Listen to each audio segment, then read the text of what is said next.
Ai vut apatin bulka pana Beidon na siyak init Hiluang sikmale Siyak san alay Puy tag may hilal pa Gintag lebel tag himlahi Siyahi ahi Khofel zona tu Khofel zo tu Krista nehi Aku sun ke ading in lalpa Nila tatele so sakina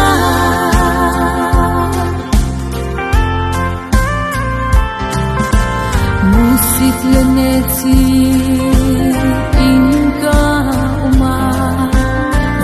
Siat na putu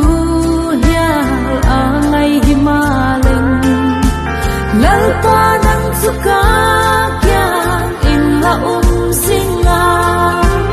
Lalaw pinan kadim sauda Siyahi ahi Khofel zona tu Khofel zo tu Krista nehi Aku sun ke ading in lalpa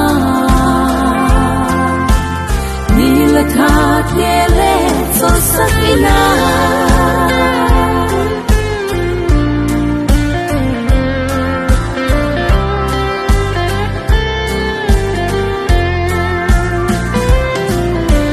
Na thelo taksa nei ing katin Hagsat na legen Hey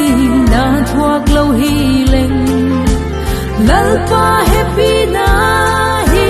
Một chian ngày quang ca At chian diak se thok na muna Ziahi ahi Khofel zona tu Khofel zo tu Krista nehi Aku sun ke ading in lalpa Nila tatele so sakina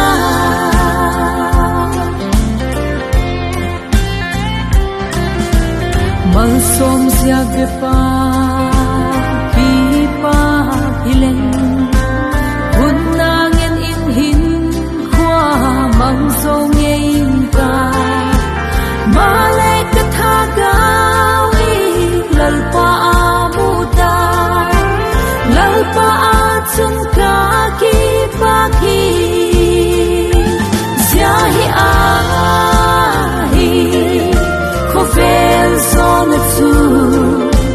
Khofel zo tu Krista nehi Aku sun ke ading in lalpa Nila tatele so sakina